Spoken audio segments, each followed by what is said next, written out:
Magandang hapon Pilipinas at sa buong mundo. Sa ulo ng mga balita. Impeachment complaint laban kay Pangulong Rodrigo Duterte inihain ng Magdalo Party List sa House of Representatives. Malacanang naniniwala namang bahagi lang ito ng destabilisasyon sa Pangulo. Bagong pulisiya sa contractualization scheme nilagdaan na ng Labor Department. Ngunit labor groups dismayado sa bagong order na nagre-regulate lang at hindi tuluyang nagpapatigil sa endo. Kaanak ng mga napatay sa isang anti-drug operation sa Payatas, Quezon City nakakatanggap umano ng banta sa kanilang buhay. Panibagong reklamo kontra Oplan Tokhang inihain sa Ombudsman. Pangulong Rodrigo Duterte nakatakdang umalis ng bansa sa weekend para sa official visit sa Myanmar at Thailand. Pamahalaan muli magsasagawa ng exploration sa Benham Plateau kasunod ng issue sa pagpasok sa lugar ng mga survey ship ng China. Implementasyon ng panibagong travel ban ni US President Donald Trump hinarang ng isang huwes sa Hawaii.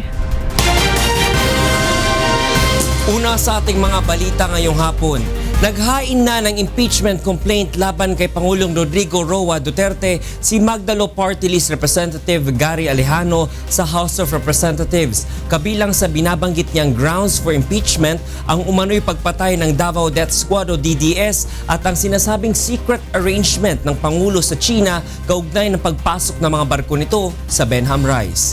Ito ang balita ni Nel Maribuho. Tinanggap ng Office of the Secretary General ng Lower House ngayong umaga ang kauna-unahang impeachment complaint laban kay Pangulong Rodrigo Duterte. 5 grounds for impeachment ang isinaad ni Magdalo Party List Representative Gary Alejano sa kanyang 17 pages na complaint. Kabilang dito ang betrayal of public trust, paglabag sa konstitusyon at high crimes kung saan itinuturo ang Pangulo na may pananagutan sa may 8,000 kaso ng extrajudicial killings. Maging ang pagiging pinuno umano nito ng Davao Death Squad na siyang itinuturong responsable sa 1,400 vigilante killings noon sa Davao City ay nakasaad din sa complaint. Maging ang pagkakaroon umano ng 11,000 ghost employees ng Davao City noong 2014 at mga umano'y natatagong yaman ng Pangulo na una ng mga inihayag ni Senator Antonio Trillanes IV.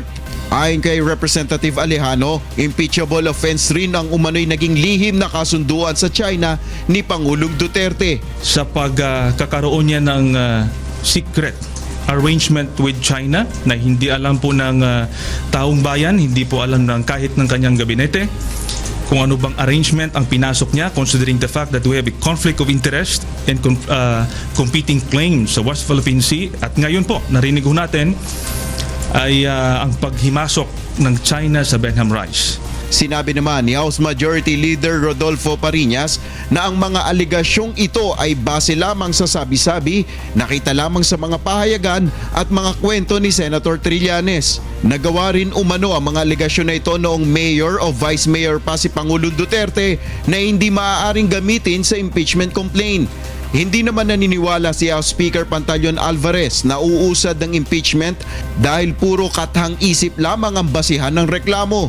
Matapos tanggapin ng Secretary General ang complaint ay idadaan ito sa House Speaker at ire-refer sa House Committee on Justice kung saan dito idedetermina kung sufficient in form and substance ito. Bago ito tuluyang umusad sa plenaryo, kinakailangan muna ng mayoryang boto mula sa Justice Committee members upang madesisyonan kung ito ay may probable cause. Nel Maribuhok, UNTV News and Rescue, House of Representatives. Naniniwala naman ng Malacanang na bahagi lang ng planong pagpapabagsak sa administrasyon ang paghahain ng impeachment complaint laban kay Pangulong Rodrigo Roa Duterte sa mababang kapulungan ng Kongreso. Ito ang balita ni Rosa Licos. Nanindigan ng Malacanang na walang ginawa si Pangulong Rodrigo Duterte na anumang pagtataksil, pandaraya sa tiwala ng publiko, panunuhol, pandarambong, paglabag sa saligang batas o anumang uri ng krimen upang mapatalsik ito sa pwesto. Ayon kay Presidential Spokesperson Ernesto Abella, ang sunod-sunod na issue kabilang na ang impeachment complaint ay tila bahagi ng coordinated o organisadong mga hakbang upang sirain ang kredibilidad ni Pangulong Duterte at pabagsakin ang kanyang administrasyon. Well, it just seems rather dramatic that everything seems to be so coordinated at this stage, with acts of trying to discredit the administration and trying to throw it in doubt. Maging ang pagtuligsa ni Vice President Leni Robredo sa Pangulo sa pamamagitan ng isang video message para sa isang international engagement ng United Nations Commission on Narcotics Drugs ay hindi rin anya maituturing na nagkataon lang. Events like these seem to be too well coordinated as to just be coincidental.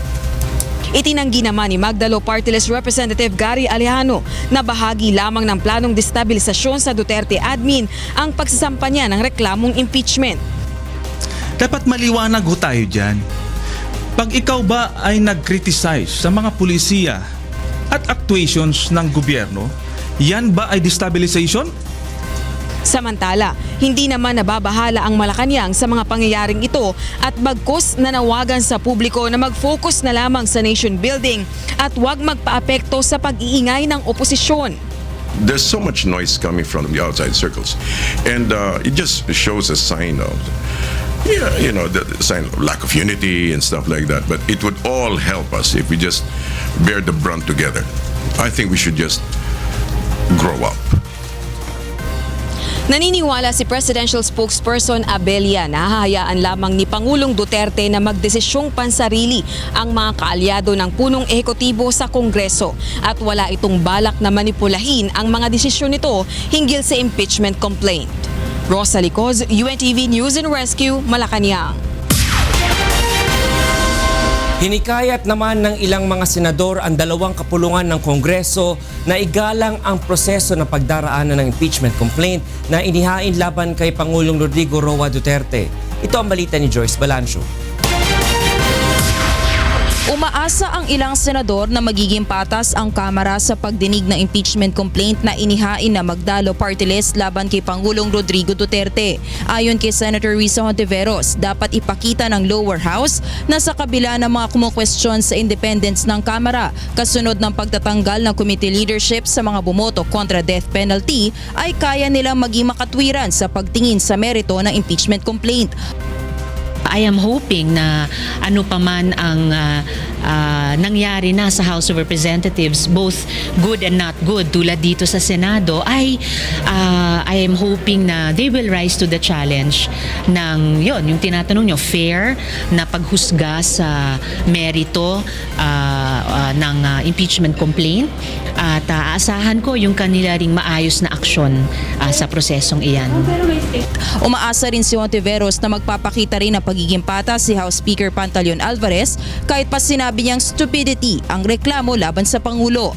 Para naman kay Liberal Party President Senator Francis Pangilinan, sang-ayon man sila o hindi sa reklamo laban sa Pangulo, dapat galangin ang proseso ng impeachment dahil naaayon ito sa konstitusyon. Bilang mga mambabatas, tungkulin anya nilang isulong at protektahan ng saligang batas. Good luck message naman ang ipinaabot ni Senator Panfilo Lacson sa Magdalo Party List na mangangailangan anya na maraming suporta mula sa mga kongresista at senador upang mapatalsik ang Pangulo. Naniniwala naman si Senator Bam Aquino na karapatan ng bawat Pilipino ang gumamit ng prosesong naayon sa batas para panagutin ang sinumang opisyal na pamahalaan na tingin nila ay nagkasala. Para naman kay Senator Sherwin Gatchalian, dapat pag-aralan muna ang mga ebidensya at merito ng reklamo bago husgahan kung may pananagutan ang Pangulo. Pulot-dulo naman ebidensya no? Kung paano mo patunayan to sa Kongreso, being the fiscal of impeachment case.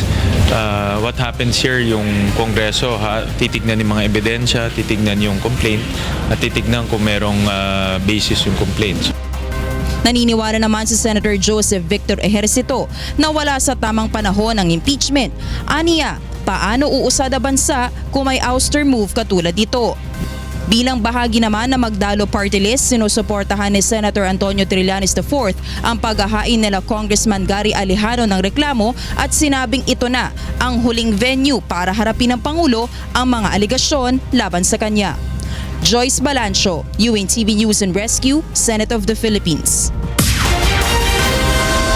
Muli namang iginiit ng Malacanang na walang nangyaring incursion ng maglayag ang mga barko ng China sa Benham Rice noong nakalipas na taon. Ayon kay Presidential Spokesperson Ernesto Abella, research lang ang ginawa ng survey ships ng China sa lugar gaya ng naging kasunduan nito kay Pangulong Rodrigo Duterte. Nanindigan rin ang palasyo na walang conflict o pagkakasalungat sa mga ibinigay na pahayag ni na Pangulong Duterte at Defense Secretary Delfin Lorenzana at maging ng Department of Foreign Affairs sa issue. Magugunitang noong nakaraang linggo, sinabi ni Defense Secretary Lorenzana na inatasan niya ang Philippine Navy na itaboy ang mga barko ng China kapag namataang muling malapit sa Benham Rice. Habang noong Lunes ay sinabi ng Pangulo na may kasunduan sila ng China at ipinaalam na sa kanya ang planong paglalayag sa lugar ng mga barko nito. Why didn't the president, assuming that there was an agreement, this is from the palace side, no? Why didn't the president tell the DND and the SFA that there was such? I think you're framing it differently. Okay, I'm not going to go into that framework. Okay, whatever let me see. Where's that statement? I have a statement. I can give it to you later. I can't seem to find it. But basically, there was no exclusion. There was no conflict. It was just a question of referring to separate matters at the same time. Magsasagawa ng panibagong exploration ang pamahalaan sa Benham Rice sa ikalawang bahagi ng 2017. Layunin nito na tukuyin ang mga lugar na posibleng ideklarang protected areas nang huwag nang maagaw ng iba pang bansa gaya na nangyari sa mga isla sa West Philippine Sea. Ito ang balita ni Ray Pelayo. Nasilayan na ang ganda ng Benham Rice sa isinagawang exploration ng pamahalaan noong May 2016. Ang Benham Bank ang pinakamababaw ditong bahagi na bagamat maliit lamang ang sukat ay hitik naman sa makukulay na mga coral at iba't ibang uri ng isda. Ayon sa Oceana Philippines na kasama sa exploration, hindi pa exploited ang lugar at malaki ang potensyal nito bilang spawning area o pangitlugan ng mga isda. Yung form ng corals doon, folio siya lahat. Unlike yung shallow reef natin na reefs na puro combination ng folios and branching. So ito, parang puro siya mga repolyo yung itsura niya. There should be more research and exploration, not just in Benham Bank, but in the entire Benham Rice region. Sa second quarter ng 2017 ay nakatakdang muling magsagawa ng exploration ang pamahalaan sa pangunguna ng BFAR at Biodiversity Management Bureau ng DNR kasama ang ilang NGO. Layunin nito na tukuyin ang mga lugar na posibleng ideklarang protected area upang mapangalagaan ang Benham Plateau. Naniniwala sila na maaaring magbigay proteksyon sa Pilipinas ang Benham Rice upang mabawasan ang epekto ng climate change. Dahil yun is part of our eastern seaboard, yung vast coral reef doon sa deep sea coral areas, tsaka yung formations dun sa area, actually also help buffer the Philippines from impacts of climate change and other disasters arising from the Pacific Ocean. Sa ngayon ay may binubuo ng management framework ang BMB upang mapangalagaan ang Benham Rice. Habang sa Senado naman ay isinusulong na ang pagbuo ng Benham Rice Development Authority. Explore the potentials of Benham Rice in terms of energy and biodiversity. Number 2, it will protect Benham Rice. Number 3 also is to assert our sovereignty in that area. Ayon sa Oceana Philippines, kailangan na ng agarang pagkilos ng pamahalaan upang proteksyonan ang Benham Rice. Sana nila'y wag nang maago pa ito ng ibang bansa at matuto na tayo sa nangyari sa West Philippine Sea. Ray Pelayo, UNTV News and Rescue, Quezon City. Susunod sa ito ang balita. Kaanak ng mga napatay sa isang anti-drug operation sa Payatas, Quezon City nakakatanggap umano ng banta sa kanilang buhay. Panibagong reklamo kontra Oplan Tokhang, inihain sa Ombudsman. High Carried out ng umano'y mga notorious drug pushers sa Caloocan, sinalakay ng PIDEA. 2 sa 3 target ng operasyon, arestado. Umano'y drug pusher na 67 anyos na lola, arestado sa buy-bust operation sa Calamba, Laguna. Falsipikado umano ang petisyon ni Senadora Leila de Lima sa Korte Suprema kaya dapat itong mapawalang bisa ayon kay Solicitor General Jose Calida. Sa manifestation na isinumite sa Supreme Court, pinuna ni Solgen Calida ang verification and certification against forum shopping page ng petisyon kung saan lumalabas na pinanumpa nito ni De Lima sa harap ng isang attorney Maria Cecil Tresvalles Caballo noong February 24 sa Quezon City. Ayon kay Calida, imposibleng magawa ito ni De Lima dahil sa kaparehong araw siya inaresto at ikinulong sa PNP Custodial Center at dinala sa Muntinlupa RTC at sakay binalik din sa kanyang piitan sa loob ng Camp Crame. Wala rin anya sa guest logbook ng PNP Custodial Center ang pangalan ni Attorney Tresvalles Caballo na ibig sabihin ay hindi ito nagtungo sa Camp Crame noong araw na yun. Sinubukang kunin ng UNTV ang panig ni De Lima ngunit wala pang sagot ang kanyang mga abogado.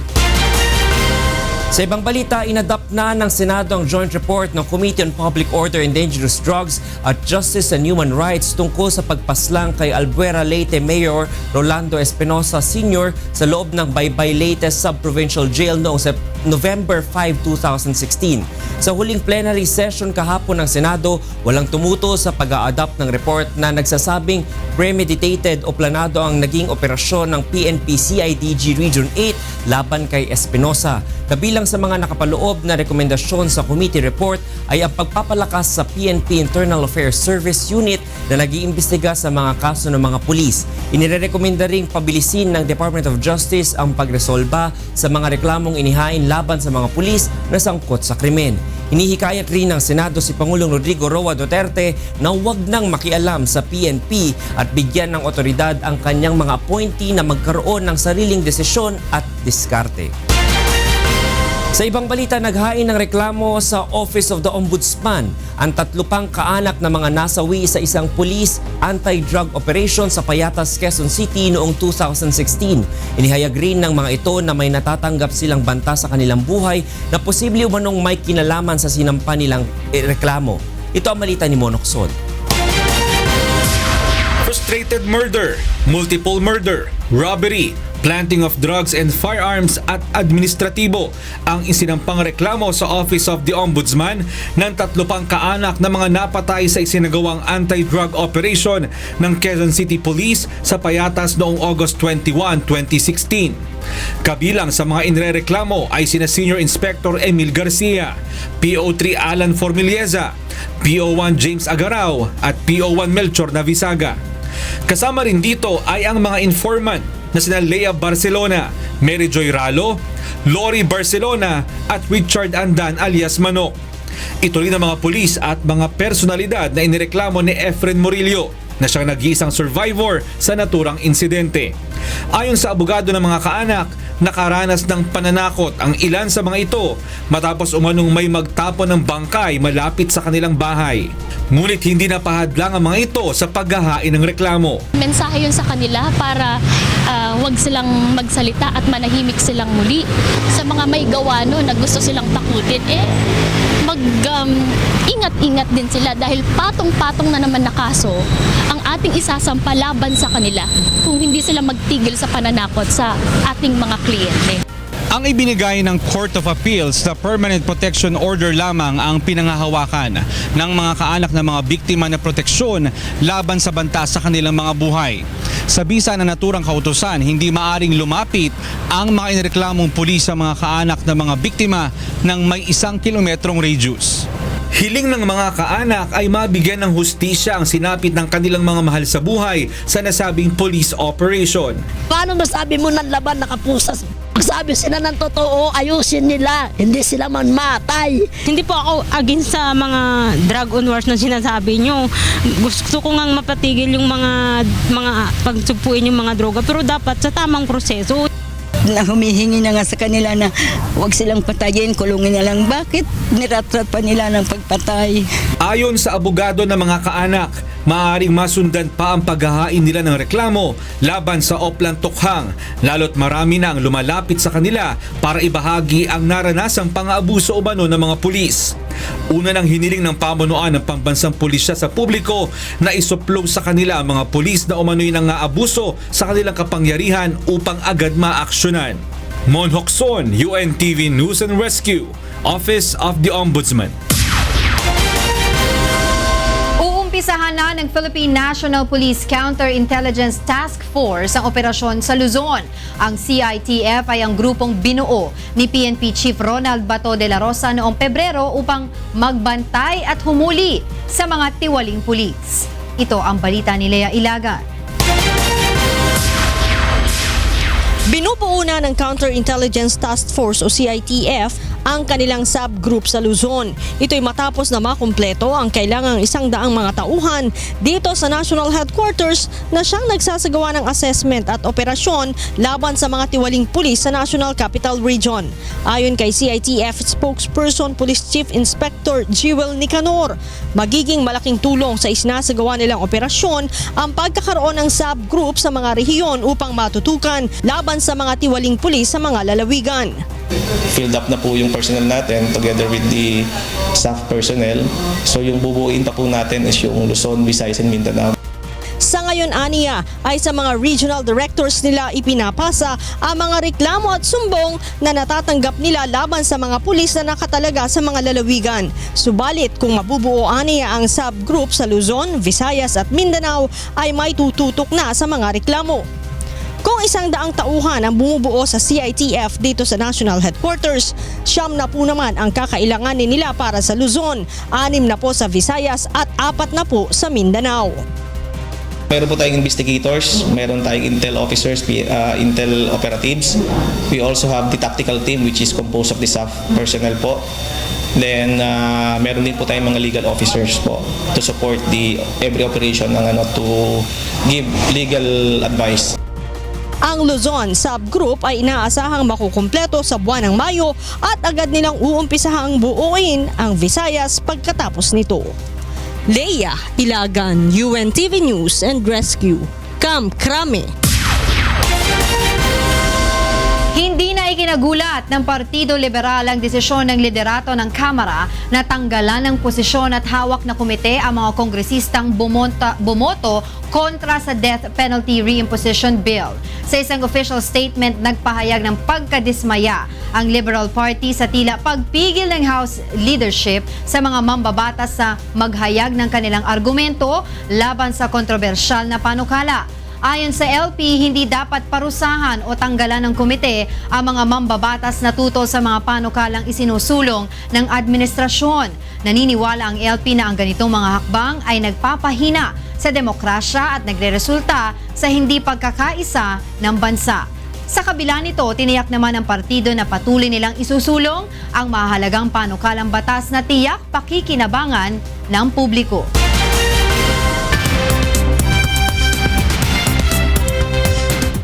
And for the news abroad, Hawaii's Attorney General Doug Chin says his state had to make a stand against an executive order which, quote, discriminates against people based upon their nation of origin or based upon their religion.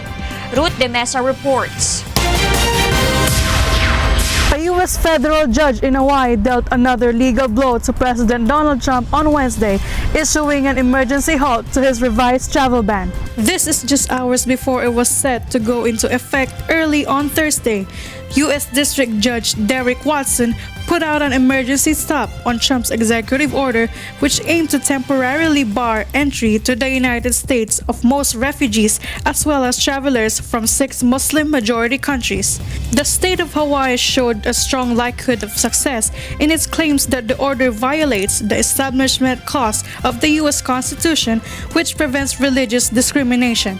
Critics of the ban argued it was discriminatory against Muslims. That's a big reason why Hawaii brought this case, is because it's really something that hits us to the core. If you have an order that's coming out there that's taking us back half a century to a time when there was discrimination by nations of origin or by religion, that's something that we have to speak up against.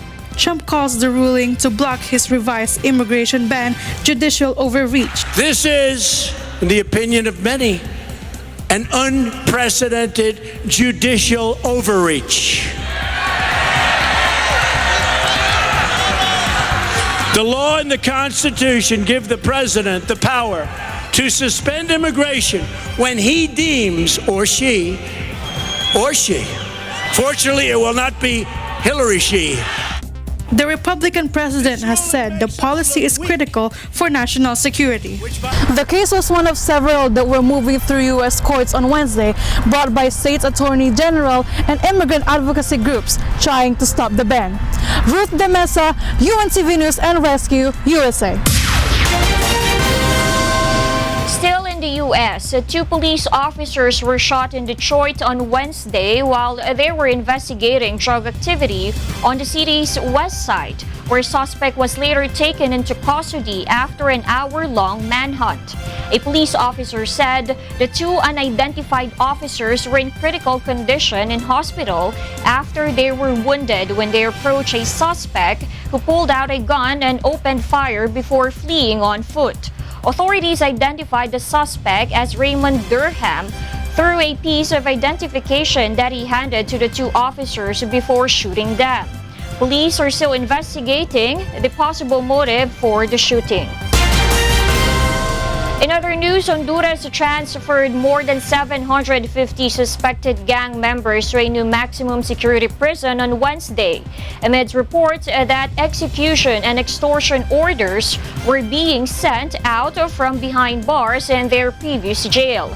Under a heavy security escort, members of the military police and soldiers worked together to move the hundreds of suspected members from the notorious Salvatrucha MS-13 and Barrio 18 gangs. Their new prison of El Pozo is in crime-ravaged city of San Pedro Sula and is reportedly the most secure in the country. The United Nations lists Honduras as one of the world's most murderous nations. And those are the stories making headlines from around the world. I'm Darlene Basingan. Good evening.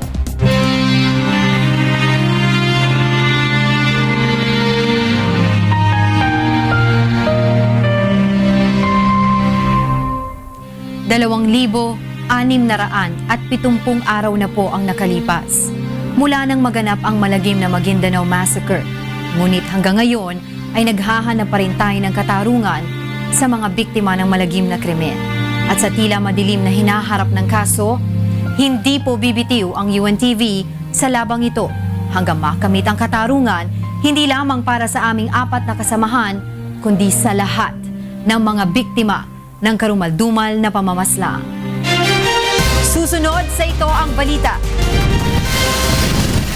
Provincial Bus Terminal sa Coastal Baclaran, ililipat na ng MMDA sa Pasay simula sa April 4. Pangulong Rodrigo Duterte nakatakdang umalis ng bansa sa weekend para sa official visit sa Myanmar at Thailand.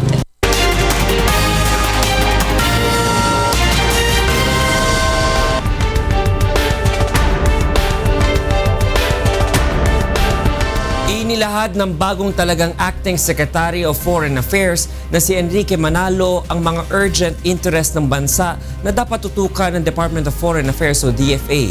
Mula sa Pasay City, itong balita ni Leslie Longbowen live. Leslie, anong mga to?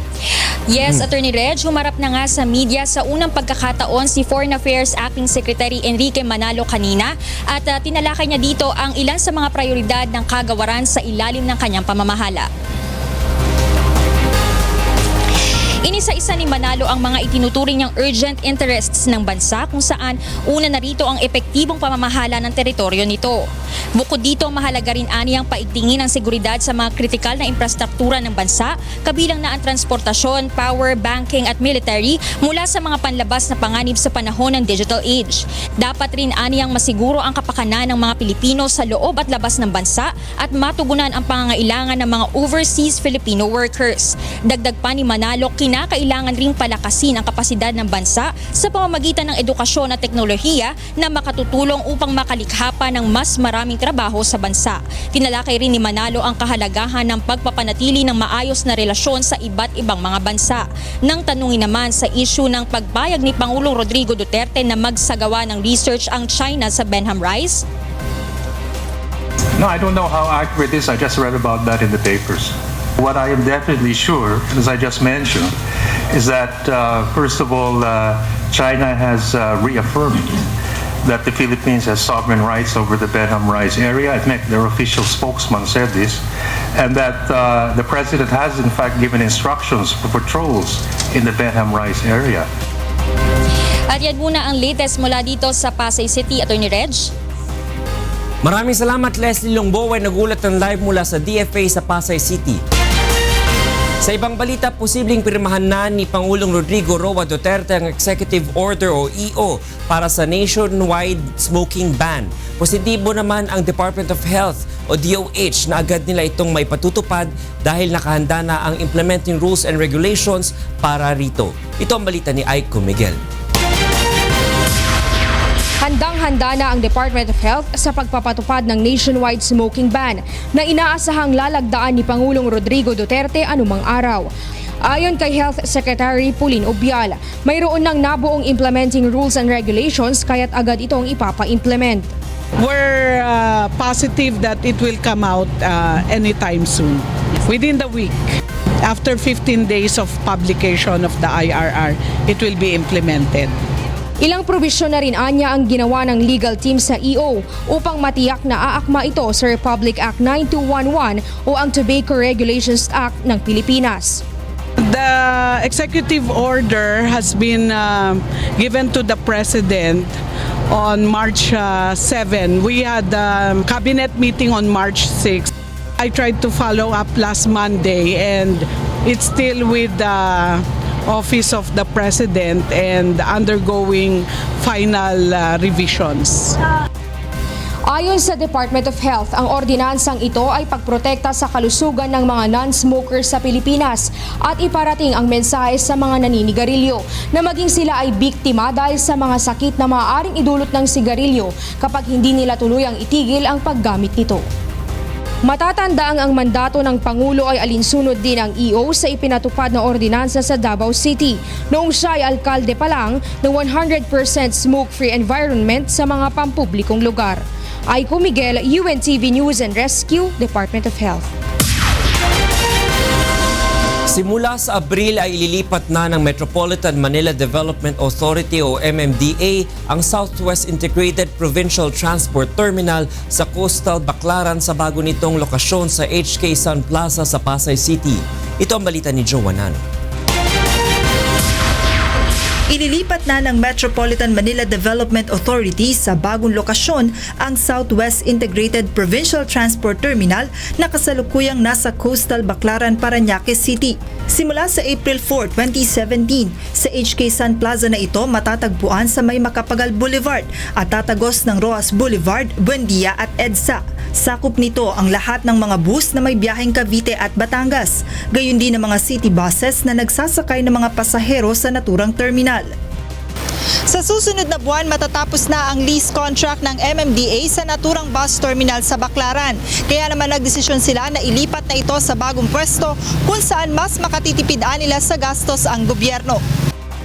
Number one, lalapit yung commuters natin doon sa Manila and to EDSA and to Buendia. Number two, makakatipid ng MMDA ng more than 1.5 million dahil lupa po namin ito. Suportado naman ng bus operators at drivers ang hakbang na ito ng MMDA dahil mas magandaan nila ang bagong lokasyon at mapapadali nito ang pagko-commute ng mga pasahero. Yung dating site, yung Coastal Mall, kung ating tawagin, ay hindi naman po talaga very viable and very passenger friendly yung structure na yon. At kung matitingnan ninyo, pag bumaba po ang mga tiga-probinsya na aming daladalang pasahero, ay nahihirapan po para sa kanilang connecting na sasakyan, yung papunta pong city. Matumal ang pasahero dito, nakakaawa po yung mga namumuhunan. Katulad yan, pumipila ho mga 1 oras bago mapuno. Pero yung paglipat po namin doon, pabor ko sa amin yan. Subalit may ilang pasahero ang hindi sang-ayon sa paglilipat ng terminal na anilay lalong magpapahirap sa kanilang pagbiyahe. Malayo po eh. Kaya mas okay na po dito. Ito parang mas malapit ito sa amin kasi dito lang po kami pag sabay namin pagbaba po namin ng jeep. Tatawid na lang po kami ng overpass. Terminal na po. Mas malapit to. Mas kung ilalayo pa, mas mahirap po. Sa ngayon ay sinisimula ng isaayos ng MMDA ang ilang pasilidad sa lilipatang terminal na kayang makapag-accommodate ng hanggang sa 1,000 bus. John Nano, UNTV News and Rescue, Makati City. Pinag-aaralan ngayon ng Metropolitan Manila Development Authority o MMDA ang pagpapatupad ng congestion pricing sa mga sasakyang dumaraan sa EDSA. Sa ilalim ng naturang panukala, sisingilin ng MMDA ng traffic congestion fee ang lahat ng pribadong sasakyan na dumaraan sa EDSA habang exempted naman dito ang lahat ng pampublikong mga sasakyan. Ayon sa MMDA, hangon sistemang ito sa umiiral na batas trapiko sa Singapore kung saan nabawasan ng 45% ang problema sa trapiko sa naturang bansa. Ayon kay MMDA General Manager Thomas Orbos, sa ngayon ay nakausap na nila at ng Department of Transportation ang mga opisyal mula sa Singapore's Ministry of Transportation hinggil sa nasabing plano. Aminado naman ang ahensya na hindi magiging madali ang pagpapatupad nito sa Pilipinas lalo't nangangailangan ng state-of-the-art facilities upang epektibo itong maipatupad. Biyahing Myanmar at Thailand ngayong weekend si Pangulong Rodrigo Duterte para sa official visit. Samantala, mas matibay na trade at economic relations ng Pilipinas at China ang inaasahan sa pagbisita sa Pilipinas ni Chinese Vice Premier Wang Yang ngayong linggo. Ito ang balita ni Rosalie Coz. Nais ipakita ni Pangulong Rodrigo Duterte ang kanyang layuning pakikiisa at pagpapatatag sa relasyon ng Pilipinas sa mga katabing bansa sa gagawing official visit sa Myanmar at Thailand. Kabilang sa kanyang mga nakatakdang gawin sa 2 araw na pagbisita sa Myanmar ay ang pakikipagpulong kay President U Tin Kyaw at iba pang matataas na opisyal ng pamahalaan. Habang isang bilateral meeting naman ang nakatakda sa pagitan ng Philippine President at Thai Prime Minister Prayut Chan-o-cha. The President and Thai Prime Minister General Prayut Chan-o-cha are scheduled to hold a bilateral meeting where they are expected to discuss issues of mutual concern, including political, economic, agriculture, energy, education, and defense cooperation. Mga kasunduan sa usapin ng agrikultura, science and technology, energy, education at economic cooperation ang posibleng pirmahan sa pagitan ng Pilipinas at Thailand. Subalit wala namang inaasahang pagtitibaying agreement ang bansa sa Myanmar. Kapwa rin bibisitahin ni Pangulong Duterte ang Filipino community sa 2 bansa. May 1,800 Pilipino sa Myanmar samantalang 16,000 naman ang nasa Thailand. Samantala, nasa bansa naman ngayon si Chinese Vice Premier Wang Yang para sa 3 araw na pagbisita. Dadalo ito sa ASEAN-China Year of Tourism at Business Forum sa Manila habang sa Davao City naman ito magka-courtesy call kay Pangulong Duterte at makikipagpulong sa mga economic manager. The Vice Premier's visit will build on the momentum of President Duterte's state visit to China in October last year. Rosalie Coz, UNTV News and Rescue, Malacanang. Sinalakay ng Philippine Drug Enforcement Agency o PDEA ang umano'y hideout ng notorious drug pusher sa Barangay 131 sa Caloocan. Ngunit 2 lamang sa 3 target ng operasyon ang naaresto ng mga operatiba. Ito ang balita ni Grace Casin. Pinasok na mga tauhan ng Philippine Drug Enforcement Agency o PDEA-NCR ang Tagaytay Street sa Barangay 131 Caloocan City kanina. Sa bisa ng search warrant na inisyu ng Quezon City RTC Branch 106, hinalughog na mga operatiba ang pinaghihinalaang bahay ng mga notorious drug pushers sa lugar. 3 drug suspects ang target ng operasyon, ngunit 2 lang sa mga ito ang nahuli na kinilalang sina Alvin Reyes alias Bunso at Santi Adriano. Nakatakas naman ang prime target na si Alex Zapata alias Alex Doro, ngunit naaresto ang kapatid nitong si Alejandro na isa rin umanong pusher ng droga. Ayon sa PDEA, ang mga suspect ay miyembro ng Zapata at Adriano Drug Syndicate na kilalang notorious drug pusher sa tri-boundary ng Maynila, Quezon City at Caloocan. Manuneutralize natin, madidismantle natin itong dalawang drug groups na ito na nag-ooperate dito sa lugar. Pag ikaw kasi nagsusupply sa isang lugar, as far as the barangay is concerned, ikaw yung malaki dito sa lugar na ito.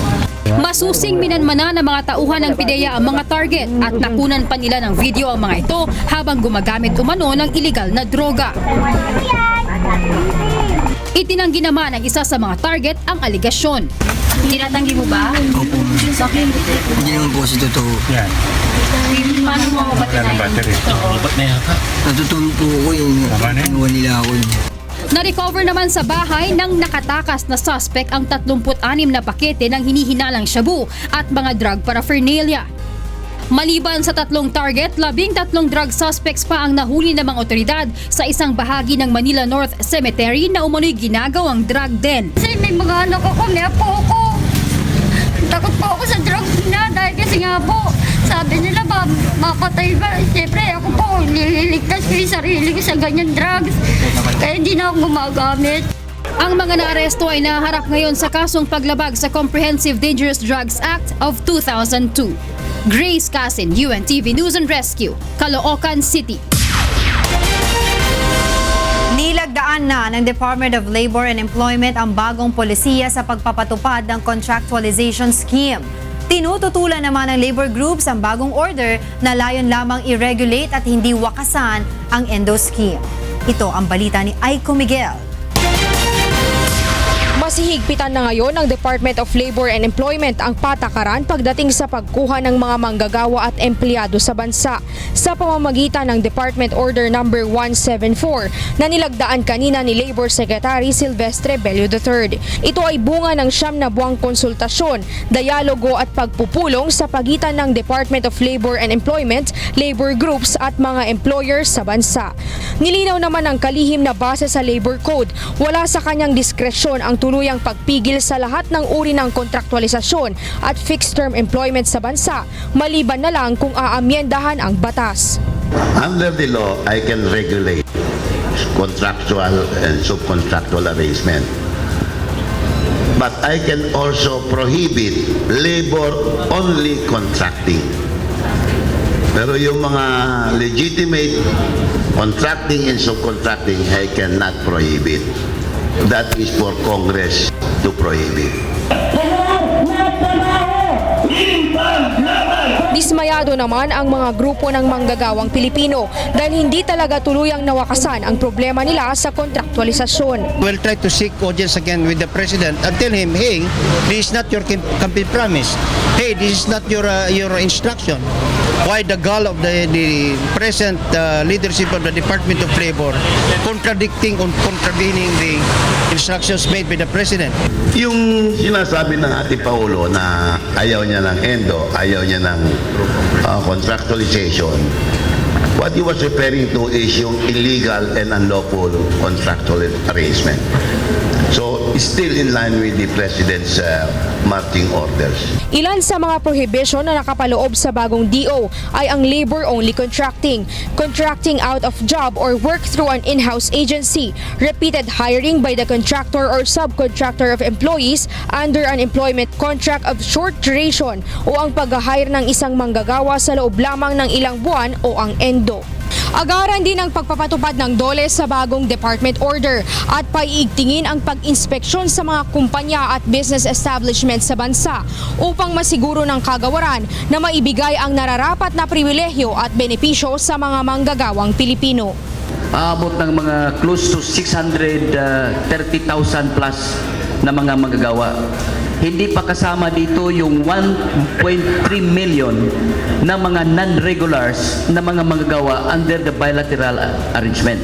Aabot ng close to 2 million na mga manggagawa in the event na ipatupad, fully execute, implement itong new department order.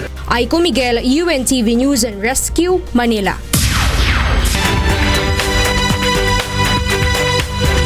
At karing kaya katamong balitang promdi. May tipon-tipon lading transport group ang pong ahensya na ning gobyerno bang asolusyonan ding babayat adaloy na ning trapiko king Baguio City.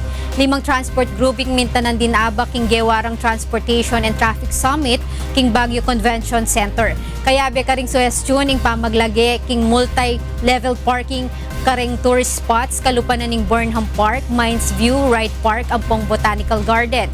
Plano da mo ring ayusan ding parking areas kareng eskwela loading ampong unloading bay daring jeepneys ampong taxi. Agpangking Transportation and Traffic Management Council tatansyan dang mabot king 25 hanggang king 30,000 ding sakyan na dadalan karing main roads na ning City of Pines, Aldoldo. Meg sa gawayang libreng vaccination para karingaso yung lokal na gobyerno na ning Nueva Ecija, uli na ning mitata sa bilang daring makikinis aso king meto nga barangay karit. Ining balita ng Danny Munar. Mahigit 4 na raang mga alagang aso at pusa ang libreng binakunahan ng Provincial Veterinary Office sa Barangay Rahal Sur sa bayan ng Santa Rosa, Nueva Ecija. Ito ay dahil sa pagtaas ng bilang ng mga nakakagat ng aso sa barangay. Sa talaan ng barangay mula Enero hanggang Marso ngayong taon, umabot na sa 34 ang naitatalang nakagat ng aso. Kabilang dito ang 5 bata na edad 7 taong gulang pababa. Mas mataas ito kumpara sa naitalang 6 na kaso ng kagat ng aso noong nakaraang taon sa kaparehas na buwan at petsa. Kaya naman dahil dito, sila'y humiling ng tulong sa Provincial Veterinary Office na kaagad magsagawa ng pagbabakuna sa mga aso at pusa kontra rabies upang maproteksyonan ang mahigit 2,000 residenteng naninirahan dito. Kailangan yung aso nila pabakunahan nila ng anti-rabies para kung sa gano'n yung mga ating mga eskwela na nagdaraan maproteksyonan. At saka ang kailangan yung kanilang mga aso itatali nila yung lalong-lalo na sa araw. Sinuportahan naman kaagad ito ng mga residente sa lugar. Kailangan sa mga aso dahil just in case na makakagat, napakahirap. Gastos na malaki. Bukod sa pagbabakuna, hinikayat din ng mga barangay officials na iparehistro sa barangay ang kanilang mga alagang aso upang patuloy na mamonitor ang mga ito. Danny Munar, UNTV News and Rescue, Nueva Ecija. Yaking buy-bust operation daring otoridad ding 67 anyo sa Apu apag suspetsyon dang illegal drug pusher king Calamba, Laguna nabengi. Ining balita ng Sherwin Kulubong. Sinalakay ng Calamba City Police ang isang bahay ng umano'y drug pusher sa Purok 7, Barangay Pansol, pasado alas 11 kagabi. Naaresto sa operasyon ang 67 anyos na si Lola Bonifacia Arcita matapos masamsam sa kanya ang mahigit sa 18 gramo ng hinihinalang shabu na binili ng isang operatiba na nagpanggap na buyer ng droga. Nagkakahalaga ito ng tinatayang 39,000 piso. Bukod sa matanda, arestado rin ang 3 pang drug suspect, kabilang ang apo nito na naaktuhan pang nagpapatsesyon sa loob ng bahay. Yan yung subject namin ng buy-bust, and inabutan natin doon sa bahay nila, meron pang nagpapatsesyon. Nakasama pa yung kanyang isang apo. Unfortunately, talagang 67 years old yung lola. And marami-rami din po yung nakuha. Samantala, arestado rin ng Calamba Police sa isa pang buy-bust operation ang 2 drug suspect sa Barangay Bukal kagabi.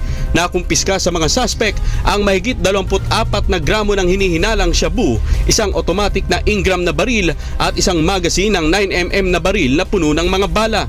Kagalaw sila ng maluwag. Ito na po, kaya madali po tayo nakaka-operate ngayon. Although na-refrain from doing a drug operation, but naka-monitor po. Nakakulong na sa Calamba Police Station ang mga suspect at nahaharap sa kasong paglabag sa illegal na droga at illegal possession of firearm and ammunitions. Sherwin Kulubong, UNTV News and Rescue, Laguna. At dyan kay katamong balita, iba't king miyayaliwang lugar king kay katamong bansa. Ako Frima sa Langga Gloria, Maya Pabengi. Tiniyak ng Department of Education na ang ika-60 palarong pambansa na isasagawa ngayong Abril ay isa sa pinakamagagandang palaro sa kasaysayan nito. Samantala, ginagawa naman ng kagawaran ang lahat upang masiguro ang kaligtasan ng mga kalahok sa nasabing palaro. Ito ang balita ni Leslie Longbowen. Nilagdaan na kanina ng mga kinatawan ng Department of Education at lokal na pamahalaan ng Antique ang Memorandum of Agreement para sa 60th Palarong Pambansa ngayong taon. Ang taunang multi-sports event para sa mga student-athlete ay isasagawa sa San Jose, Antique mula April 23 hanggang 29 kung saan sa kauna-unahang pagkakataon may mga ipatutupad na pagbabago. Since 1948, ngayon lamang po tayo magbibigay ng parangal sa isang produkto ng palaro. Isa pa pong bago ay yung demo sports po natin. Aero gymnastics at yung dance sports. Yung dating demo sports, magiging regular sports. Yung wushu, wrestling, futsal, and billiards. Magiging bahagi na po ito ng medal tally para malaman kung sino po ang magiging overall champion. Laking pasasalamat naman ni Antique Governor Rodora Cadiao na napili ang kanilang lugar bilang venue ng naturang palaro.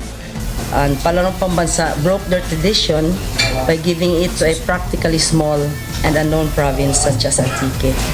Layo ng palaro na ipromote ang physical education o PE at sports bilang mahalagang bahagi ng basic education at i-develop ang disiplina, teamwork at sportsmanship sa mga mag-aaral. Nasa 10 hanggang 12,000 mga atleta ang inaasahang makikiisa sa palaro ngayong taon. Samantala, tiniyak naman ng kagawaran na ginagawa nila ang lahat upang masiguro ang kaligtasan ng mga kalahok sa palaro. Kinausap po natin hindi lamang po yung provincial leadership po ng PNP at ng AFP, kung hindi po yung buong Region 6, ma'am. Mayroon pong sasama halimbawa sa bawat bus na kung saan nandoon yung ating mga manlalaro mula po sa anumang port iyon patungong lalawigan ng Antique. Leslie Longbowen, UNTV News and Rescue, Department of Education.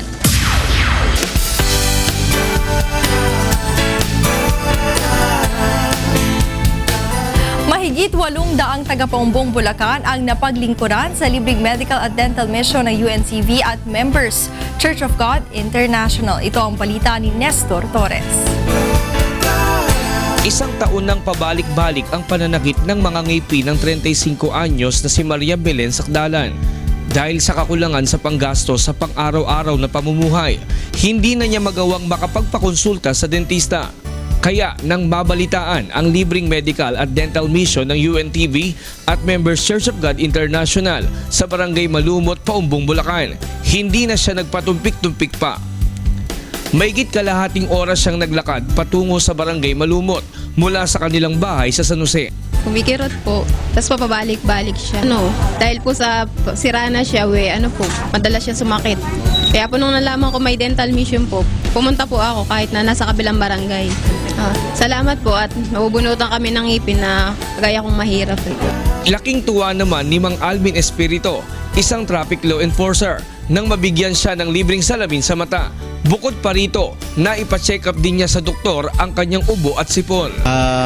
Sa ubo, sipon po, dahil sa init, lamig, mata po, medyo malabo yung mata po.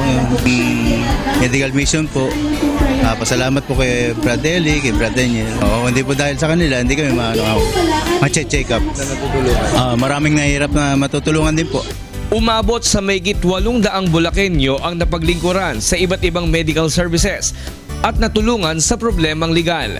Mayroon ding mga nabigyan ng libreng gamot, nakapagpagupit ng libre at nakapag-relax sa pamamagitan ng free massage.